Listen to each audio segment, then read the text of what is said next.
Hi, my name is Joe Jackson. I was barely into my teens when I picked up a 1956 magazine that was more than 10 years old and called Elvis, His Loves and Marriage.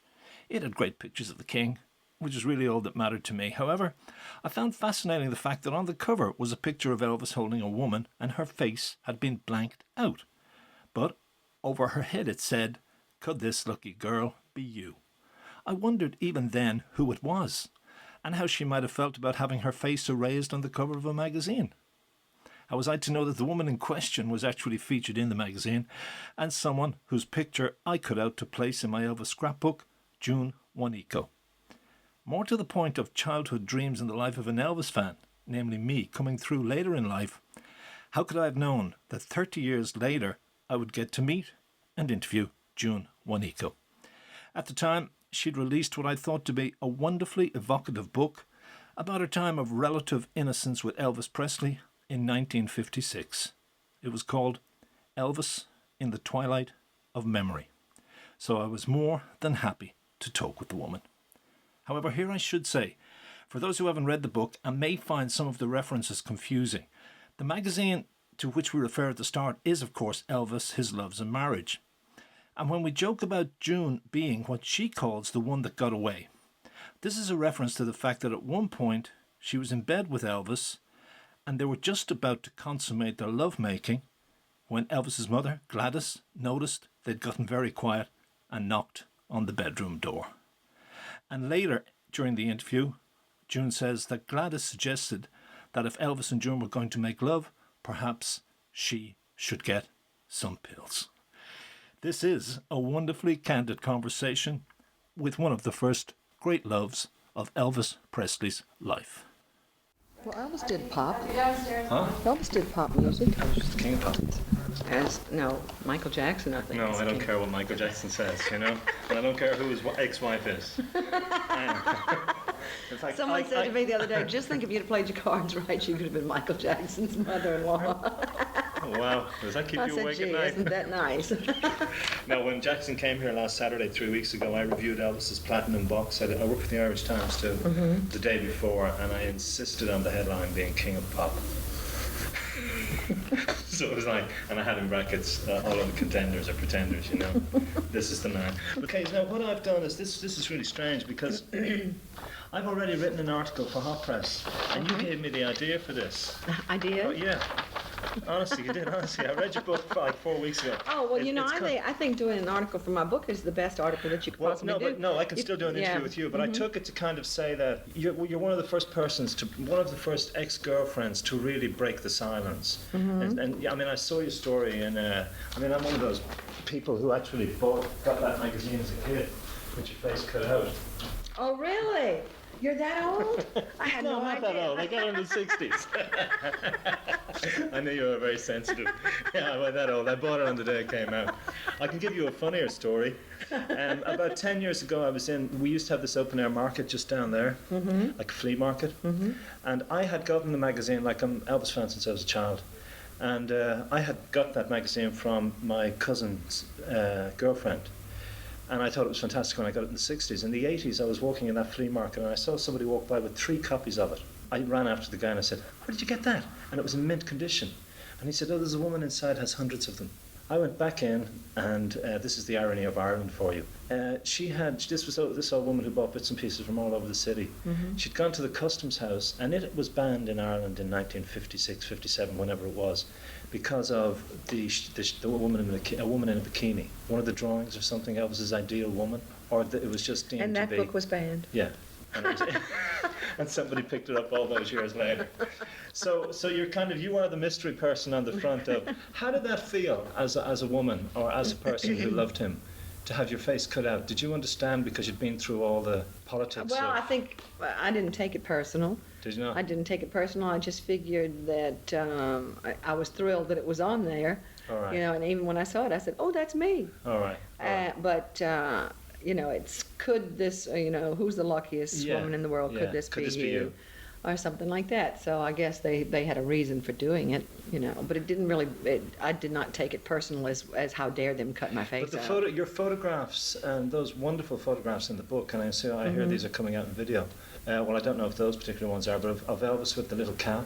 Like Yeah, the that was Sinatra hat? that was my They- that they was were- my picture. Did you take that? I took that picture. Well, you can. That's fantastic. It was my favorite photograph, Yeah. and what I did It's one of the best was, pictures I've ever taken. what is it? United Press. UP, yeah. All right, some reporter asked me, could he have a copy of my favorite picture of Elvis? All right. And that was my favorite picture, Okay. All right. of Elvis.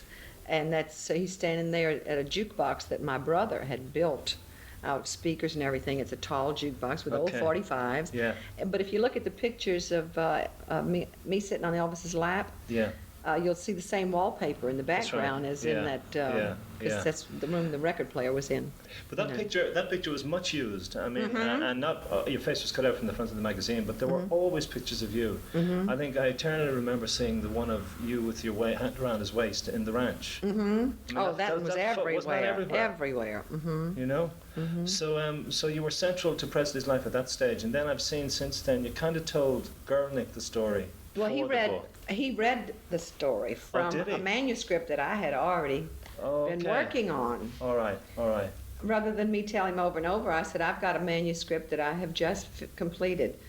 I mean, what I like most about it is because I know your story and I know Elvis's story. To me, it's far more than that because it evokes a time that, despite your comment earlier, I was too young to actually have celebrated or be there. But it was something I always longed for growing up in the 60s. I remember I have a diary entry in 1966 where I say, in fact, it was having seen that book. I saw some of the photographs and I just remember saying, I wish I was in Memphis in 56. I always wanted It was to a be back there. great year. Right. You know, I'm hoping it's not the best year of my life. That's yet to come. But I can Okay. say it was probably the best year of my life. And Elvis himself has been quoted as saying that 1956 was the best year of his life. Well, there's even a video just focusing on one year, Elvis 56, which is narrated by Lee Von Helm of the band. And I don't think I'm even in it. How could they miss me? Well, maybe they can't. They can't in future. So what about the elements? You see, because I also got, and you probably couldn't have read it yet.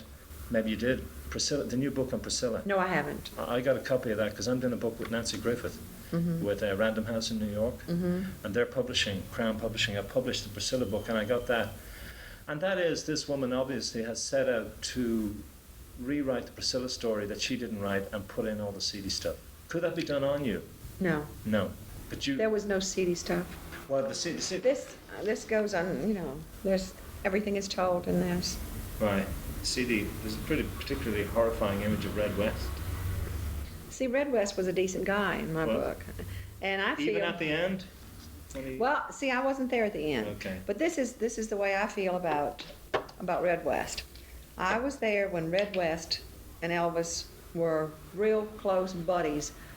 One would take up for the other one. One would stop a bullet for the other one. It was that type of close friendship between Right. Red West and Red was the only one in the gang that had any good sense. All right. You know, even though he did unzip his pants more than the rest of them or get Right. caught at it. Yeah. But I feel that if Red and Elvis did not go their separate ways in 1976, even though the book came out, you know, and that may have hurt Elvis's Yeah. feelings, but I think had that not happened, had Elvis and Red not, if their friendship would not have dissolved, then Elvis might be alive today because I think Red would have tried to do something. Well, their argument always was, and I remember even at the time, that they were doing the book, and everybody said, yeah, to try and wake him up. Like the title, And Elvis, that What was- Happened? Yeah, Like, just say, Elvis, this is your life. Take a look at it before you die. but maybe know what I mean? this was, But how do you feel, and because your book is a love story and it's innocent, and I mean, at one part that I have quoted in this, that Hot Press, my magazine, just didn't believe was and you have to put this in the context of Ireland even in 1997, like you sleeping in Elvis's bed with Gladys hovering outside the door. she wasn't hovering. Was She was she not? sleeping in the room next door. But she stopped, The she walls came were in. thin. She heard us giggling. And I mean, we were laughing hysterically, you know. Well, you know, when you're just young and in love, and you just laugh and laugh and laugh. And I guess that little signal that it was quiet in there, that maybe it signaled her that something was not right. And she was right. She was not, you know. She was in the next room. So I mean, we had quite a bit of quietness before the little but she did not. Okay. She did not open the door until Elvis said, "Come in." Have you cursed her since then for coming in? No. Have you not? No, because see, that makes me special. I'm the one that got away. You are, yeah. Only because of Elvis's mother. It's for you. It's God calling.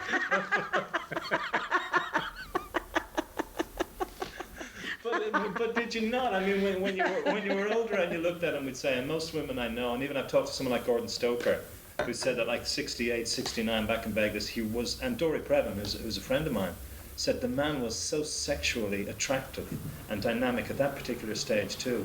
Did you not look at him again and say, well, God damn it? Oh yeah, in '69 when I went out there to sing. Oh yeah. I mean, What? I felt like I was going to stick to the chair. So I Yeah, couldn't- okay, yeah. That's what I've heard.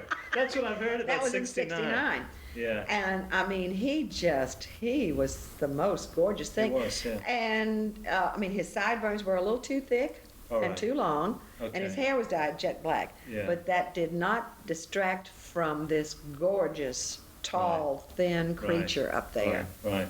He was also, see, we're very unfortunate, those of us who never saw it, because the movies we see, like That's the Way It Is, were a year later. Mm-hmm. Nobody filmed the absolute, like the 7 minutes Suspicious Mind karate workout. Mm-hmm. That apparently was, alongside 68, if we're to believe it, one of the highlights of him, musically, artistically, looks-wise, as a man. Mm-hmm. He was at a peak there, wasn't he? Oh, he Yeah. was.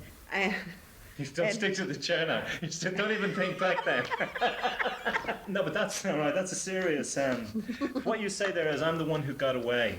I mean, would you have realised, because if Priscilla's book, this book by Suzanne Finstad, is to be believed, and the other book that came out last year, Revelations from the Memphis Mafia, have you seen that I one, the haven't big read thick it. volume? It disturbs me to read trash Does about it? Elvis. It really does. Well, It they- really they go does. into So the- I don't care to. But they would refer to you. And To would you not me? even check that out? If they would refer to the relationships, yeah, I think it's in, or maybe it's Esposito's, the relationships. You see, there's so many of them have come out in Yeah. the past 6 months.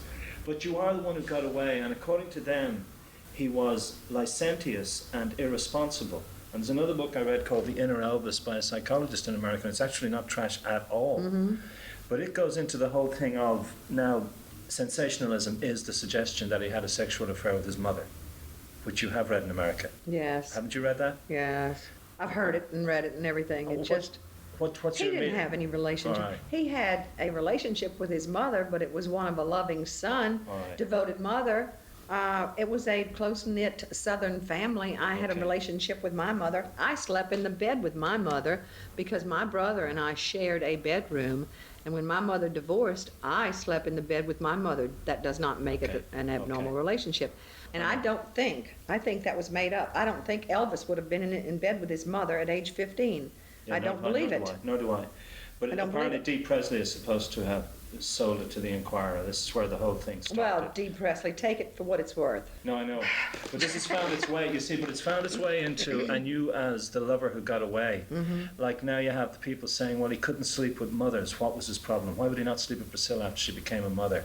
Did he have a big, huge hang-up there? And would you have evidenced any of that kind of sexual hang-up or No. reticence on his behalf then? No. No, not during my time. No? I mean, God only knows. Look how long I waited for this book to be published. If I'd have known anything or I thought anything weird, maybe I would have say, Elvis, excuse me, but I'm going to tell him a little deeper secret. You know, and chances are Right. that'll help me get my book published because I did want to get the book Sure, published. sure. But no, nothing like that ever happened. So he was a healthy young man and you were a healthy young As woman? far as I'm concerned, he was. Okay. He was perfect. Yeah? Yeah, and to me, he respected women.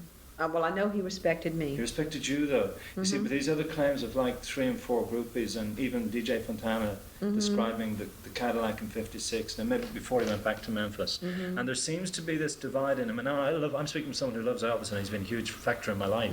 So I'm not trying to belittle him, but I am trying to understand the schism between like the bad girls in Vegas. Would say the same time, if it was Tempest Storm or whoever else, and the showgirls, and them coming home to you, and you were the good girl, and it was Mama, she's going to remain a virgin until we're married. That was like one view of woman. And then, Well, see, that's all I know about is Okay. my view. but you were hurt when you brought over when you saw these photographs. Only of Yvonne the only Ryan, time I was it? really hurt was on the Christmas when she was Yeah. sitting there with him, and that was his second. I could have overlooked Yeah. that first one, All right. but the second one being on Christmas Day, Yeah. I couldn't excuse that. Yeah. No. Well, how did you reconcile the sensitivity of a young man you do depict as incredibly sensitive, as that kind of insensitivity? Did that hurt? Well, Could you? no, I mean, I thought, in my head, I said, you can go to hell. All right. You never existed in my life.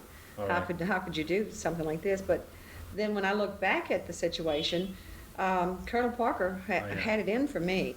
Sure. So chances are it was his suggestion to bring these showgirls as a house guest. And because the it did photographs not on the- deserve a front page newspaper stand front page Right. were both of these girls' pictures. You didn't have to buy the newspaper and open it because I never bought a paper. But I mean, a drugstore is right by my house. Okay. Colonel Parker sent this message down to me by the commercial appeal Right. on the front page. And when the first one was okay. I picked up the paper and read about it. The second one was taken on Christmas Day. Right. And it was like 2 days after Christmas that was standing in the face. Right. And if Colonel Parker didn't think that I was going to see it, he knew that enough of my friends would Sure. see it and make sure that I got to see it. So Colonel Parker had a hand in our breakup. But then again, I can't give him the total credit for breakups because Elvis could have said, Yeah. I'm going to have June with me for Christmas if I'm Yeah. going to have anyone. That's true. I'll throw some girls in between, but I'm going to have June with me. And then, and explain to her, because he told me, don't believe anything you read, only half of what you see. And when you see me linked with another female, it's for publicity purposes only. Right. Right. So that's all well and fine. But how much publicity purposes am I going to swallow? Sure. You know? Yeah. But do you believe that was the case, or because he said the same thing to Priscilla when he was with Anne Margaret in Hollywood? You know? That he wasn't? Yeah, he was saying kind of this is just to drum up publicity for a movie, and apparently, according to anything I've read, from the most legitimate bios right through to trash, Mm-hmm. Elvis was trying to make it with every co-star he was with. And not just the co-stars, but the wardrobe girl and Mm-hmm. other, and not just make it. I don't mean it because, and I'm glad you pointed out in the book, he was not just a horny rooster who only wanted to, excuse the Mm-hmm. language, fuck a woman. He was a romantic. Now he had the sexual desire, but Well, he also had. I think after after this, I think because of Colonel Parker shoving all these women at him, I think his goal was to conquer as many as possible. Yeah. Who knows? Yeah, yeah. But he didn't have to worry about me anymore. All right, all right. Okay, but No. it did hurt you, didn't it? Oh, yes it did. Yes it did. Does, It doesn't hurt me anymore. Does it not? No. Did it cast a shadow over your marriage? Just the heartbreak of having loved and lost Elvis made a shadow, but not a strong shadow. Did it not? No. Like you weren't Because trying to. I would not listen to the radio. Okay. I didn't watch his movies. It was not a Freeze word up. in my house.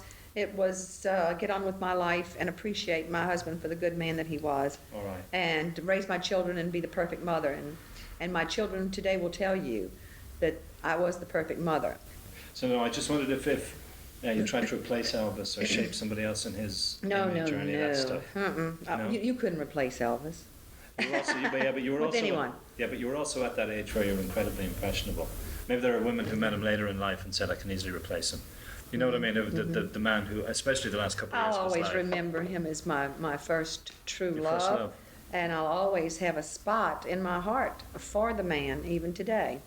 Sure. So But you got the best of him, didn't you? You really did get the best of him. I think so. I mean, when I refer to when I talk about Elvis, I have to say my Elvis, because he is so different. My Elvis is so different than the Elvis Presley everyone talks about today. You mean the image we have of the end, the drugs, the white suits, the Vegas? Not all even that? just the end, the beginning. I mean, the Okay. middle and the end. All And in the right. beginning, he was mine and he was perfect and he was wonderful. And that's my memories. And you claim, and this was the first time I read this, because Larry Geller claims he gave him the prophet. Larry Geller? Yep. I don't think so. I'll tell you what, let's see. The guy that gave me the copy of the prophet's name was Earl Cobble, a drummer from New Orleans. All right. Earl Cobble. If you want to research that, I don't even know if Earl's still alive. But I had dated Earl several times. All right. And Earl gave me the copy of The Prophet. Had no idea what it was or anything, but I enjoyed reading it. Right. It made me think, because you have to think a lot because Sure. the way this man writes.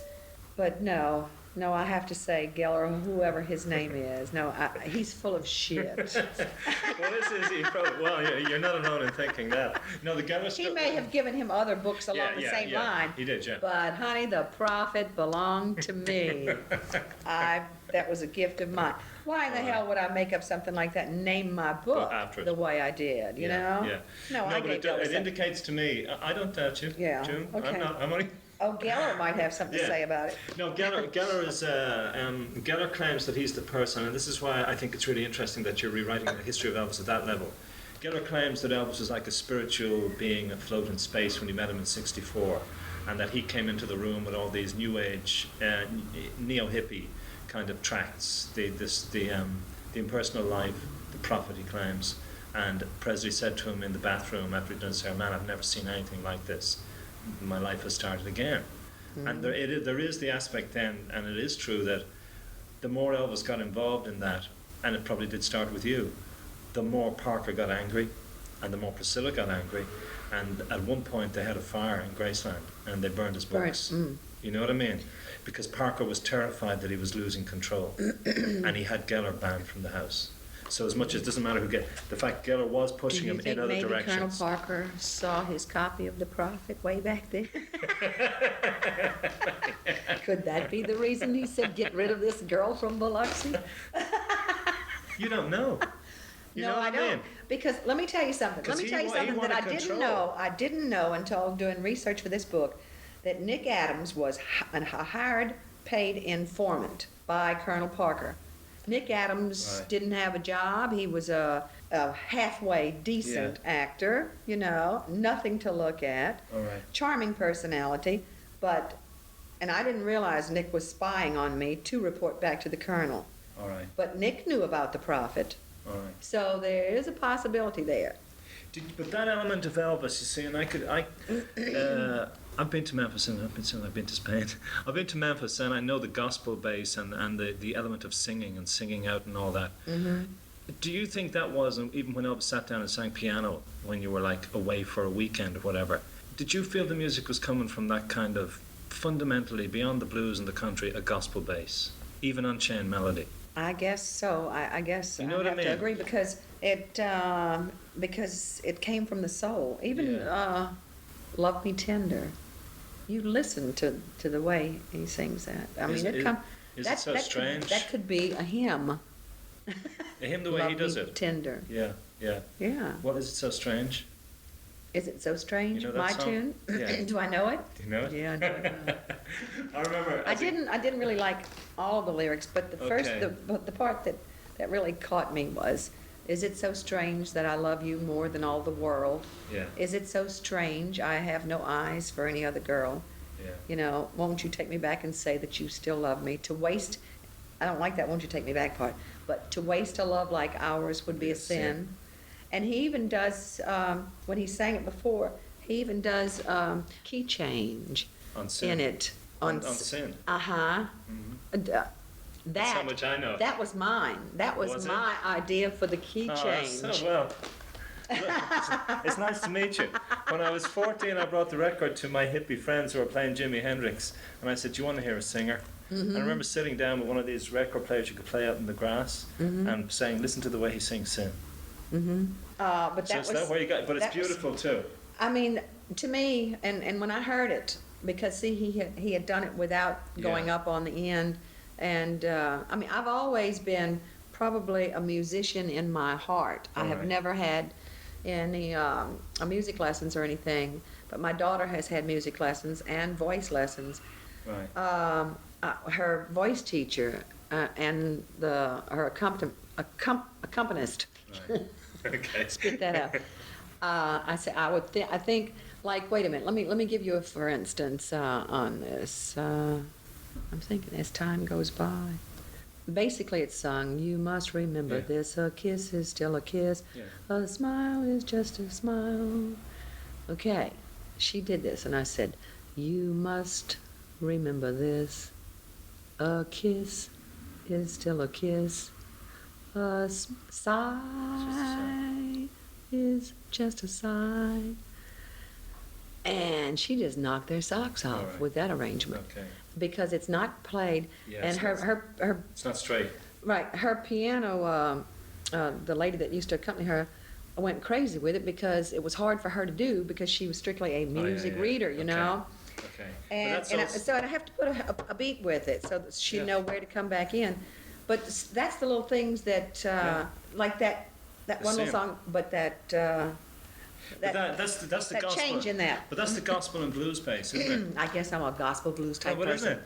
And that's the kind of heart that I have for music. All right. But that's But where. I was so tickled when he went up on that and made that keychain. But what you weren't. What about you? Weren't really tickled when he did Unchained Melody eventually, were you? It was a pretty dark version of it he did. Well, yeah, but it was later on, and Yeah, that was Moody it was Blue. recorded live while he yeah, was that on was- stage. yeah, that's right, It was yeah. never done in a studio. Do you so know that it was one of the last songs he sang on Earth? no, I didn't know that. Two last songs he sang that night by the piano before he went up to bed were Blue Eyes Crying in the Rain and Unchained Melody. No kidding. That that hurts. Okay, I can understand that. Mm. You know, but I remember when You know that for sure. Oh yeah, no, I've done my research. on Blue Elvis eyes songs. crying in the rain. Yeah. Well, most of his girlfriends had blue eyes. I can't say he was thinking about me. Of course, we used to We're walk in the sticking rain. with on. No, but think of it. I mean, if one of the last verses was, "Someday when we meet up yonder, we'll walk hand in hand again in a Mhm. land that knows no parting." Blue Eyes Crying in the Rain. As one of your last songs, Mhm. okay, as one of your last songs ever. And if you ever saw that clip, you know the famous last concert where he's really overweight and he sits down at the piano. Did you ever Mhm. see that? And does Unchained Melody. And even Bono from U2 has said to me, and people like Nick Cave, these great rockers, they love that moment because they Mhm. say, despite the fact that he's out there somewhere and his eyes are all, he's had the eyes lifted and he just looks lost. He looks at the camera and he looks at the audience while he's hitting Unchained Melody, and it's like, I am still Elvis. Mm. You know, you may have missed this. Who knows? He may have been saying, "June, I hope you're listening to this No, but he piece." could have, couldn't he? Why would he not? Because see, to me, it's been said that he became incredibly nostalgic towards the end of his life for the innocent days. Sorry. It's okay. I'm sorry to bring it up. Chords to Unchained Melody because, you know, he knew it was my favorite song, and when he found a upright piano backstage, this was in Florida, and grabbed my hand and we ran, you know, we just bypassed everybody in this room about this size, and it really sounded good about this size, and I sat down next to him on the bench, and he looked at me and he hit those, and I knew what he was going to play, and then he sang it to me, and I mean, I was just filled with joy, you know, and that's why it makes me sad. To see, but it also then that I should be the one who tells you that it was one of the last songs he sang on the planet. I can well imagine how, as you get older, you plan for the most innocent moment of your life, and I very much would suspect that Elvis thought 56 was that year. He always said one of the highlights of his life was giving the first gold disc to his mother, Heartbreak Hotel, Mm-hmm. and that kicked off 56. So, you know, it must have been, and your love affair, and also the fame and the movie and Yeah. the tours, it must have been a moment he cherished, you know? So it doesn't surprise You're making me very sad, Joe Oh, Jackson. I'm sorry. Yeah, but this is where Elvis connects, though. This is where I'm just a guy who loves music in Ireland, but this is what he evokes in me. You know what I mean? He evokes real feeling. Mm-hmm. I just did Margaret tell you what I was doing this morning? What I was out in RTE doing? Mm-mm. I was judging a competition to bring 2 people to Memphis tomorrow. Fly him in tomorrow Yeah. in Memphis. Yeah. I'm bringing people. Impersonators? No, 2 fans. Two fans. Yeah. Well, how are you judging them? Because they all wrote in for the past 3 weeks on Irish Oh. radio, and they told me what Elvis meant to them. And the person I finally picked this morning, I mean, I just said to one of the judges, I said, "Did you hear that 8-year-old boy who rang in and said his favourite song is If I Can Dream?" I said, "That's not Teddy Bear. Yeah. That's not Hound Dog. That's my favourite song." Yeah. And I said, "There's a little boy and he's saying, I'd love to go to Graceland because I want to see where Elvis came from and I'd understand him better. But the people we picked are actually people that, in 1959, this guy's wife was dangerously ill. And I would believe the letter is authentic. They had it authenticated by Sotheby's. It's only 2 or 3 lines. But he wrote to Elvis asking Elvis would he write a cheer-up note to her in a Dublin hospital. And Elvis did. I have no doubt that he did. You know? Well, they had it authenticated. Mm-hmm. And this guy started crying on the phone this morning when I said, I'll see you in the morning, get ready for Memphis. I have no doubt. But isn't that the level at which, no matter what stories are told or who tries to trash his image, and this to me is the great thing about 20 years later, you know, the tragedy and the pain I felt, and I'm sure you felt this day or whatever day, last Tuesday, 20 years ago, and then the Goldman book, which tried to annihilate him, and all the trash that came out afterwards. 20 years later, people like you and I are going to get moved by even talking about him. Mm-hmm. Someone on the radio, an 8-year-old child, and Lord knows what in Memphis for the next weekend. So at that level, doesn't the spirit live? Mm-hmm. You know what I mean? Exactly. No matter what they try to do. I mean, Right. and that to me is what Unchained Melody is about. Mm-hmm. You know, it's like somewhere out there. No matter it, you know, life may remove our bodies. Well, That's why I think that's you- why, there's that's so why women- this quote from the prophet touched me so much. All right, You know, and you shall sing to me a deeper song. all right. It just, that was it. Same I thing, had to isn't do it? Mm-hmm. It's the same. It is the same thing. A melody that's unchained. Mm-hmm. You know. Now I'm really going to get you upset. So Are we all done, Joe? okay, all right. What? Give me another I couple. gotta get away from you, Joe. Okay, well, just talk to me a little about Gladys, because she's now being attempted to annihilate her as an alcoholic, and that there was lots of violence in their home. Would you have been aware of any of that? They now say that when Elvis was phoning home, it wasn't to see, it was checked to see if she and Vernon had been beating each other in alcoholic stupor. Is any of that news? If that happened at all, it had to happen after me, All right. because the two of them, you know, the only kind of a pinch of an argument that I may have heard, if you can call it an argument, was Mrs. Presley was condemning the Colonel, and he don't know what he's doing. He's not doing what's best for you. You know, you don't need all these road trips back to back, blah, blah, blah. Right. And Vernon said, leave the man alone. He's doing a good job. You know, at first she says, I just don't trust the man. And Vernon said, leave the man alone. He's doing a good job. And that was the only Right. disagreement that I ever heard between the two of them. Well, Gladys's instincts were right. Absolutely. She was a very smart woman. I didn't even know about birth control pills until I was married, after 2 years that I was married. All right. And here she said, let's give June some pills. I don't know if they put the pill part No, on. they didn't. They didn't. She said, let's get June some pills to keep her from having too many babies. And You what the thought they hell were is she aspirin, talking did you? You thought about? they were Anadin. Well, aspirin works if you hold it between your knees.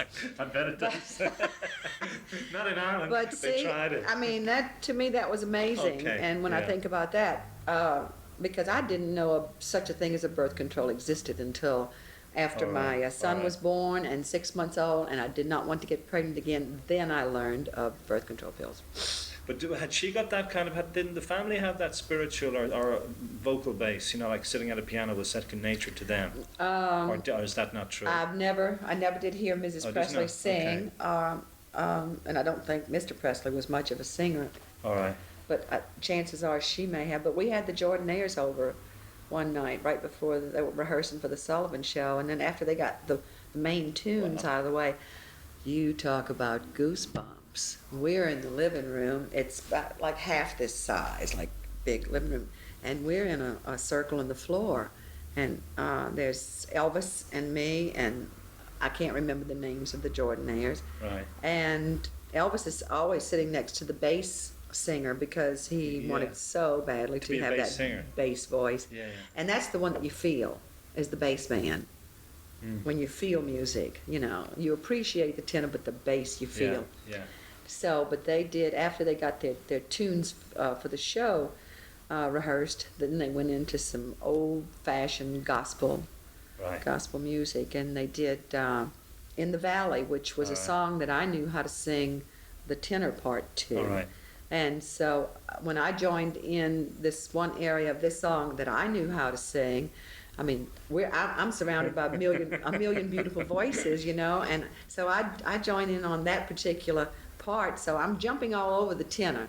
Right. You know, in other words, I'm stealing his thunder. He shuts up, and I finish singing it with the Jordanaires, you know. Right. And then, I mean, Elvis's mother and father were sitting over on the couch, and Elvis is just grinning his ass off, just tickled because his girl can carry a tune, and she's kind of a gutsy girl too, you know. Right. But we used to sing in the car, do harmony all the time in the car. But I really enjoyed singing harmony. It's But wasn't it? You see, this is what people are. I don't understand. As a criticism, I'll let you go in 2 or 3 more minutes. Okay, I'm getting you smiling before you walk out. I'm enjoying the visit. I really am.